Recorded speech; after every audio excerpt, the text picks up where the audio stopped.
அறுவை சிகிச்சையின் தந்தையான சுஷ்ருதருக்கு ஸ்காட்லாந்தில் சிலை.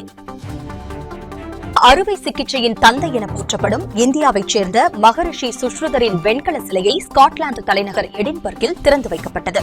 உத்தரப்பிரதேசத்தின் வாரணாசியில் 2600 ஆண்டுகளுக்கு முன்பே வாழ்ந்த மகரிஷி சுஷ்ருதர் ஒரு வரலாற்று சிறப்புமிக்க மருத்துவ அறிஞர்.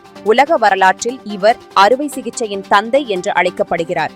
இவர் எழுதிய மருத்துவ நூலான சுஷ்ருத சம்ஹிதை மூலம் மனித உடலை அறுவை சிகிச்சை வாயிலாக குணப்படுத்தலாம் என்பதை விளக்கியுள்ளார்.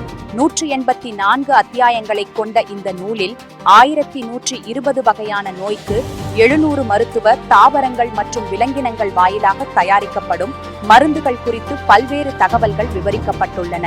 மகரிஷி சுஷ்ருதருக்கு பெருமை சேர்க்கும் வகையில் ஐரோப்பிய நாடான பிரிட்டனின் ஒருங்கிணைந்த பகுதியான ஸ்காட்லாந்து தலைநகர் எடின்பர்கில் வெண்கல சிலை சமீபத்தில் திறக்கப்பட்டது. உலகின் மிக பழமை வாய்ந்ததும் புகழ்பெற்றதுமான Royal College of Surgeons of Edinburgh என்ற மருத்துவக் கல்லூரி வளாகத்தில் நிறுவப்பட்டுள்ள இச்சிலையை ஸ்காட்லாந்துக்கான இந்திய தூதர் சித்தார்த் மாலிக் திறந்து வைத்தார்.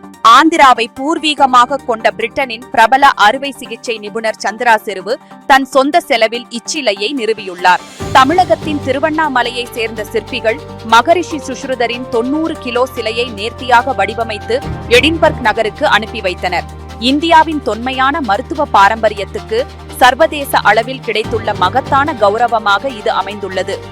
நம் நாட்டு ஞானியர் பெருமக்களுக்கு வெளிநாடுகளில் சிலை அமைத்து கௌரவப்படுத்தப்பட்டு வரும் நிலையில் நம் தமிழ்நாட்டில் இதுபோன்ற ஞானியர் பெருமக்களுக்கு சிலை அமைக்கப்படுமா என்ற கேள்வி எழுந்துள்ளது.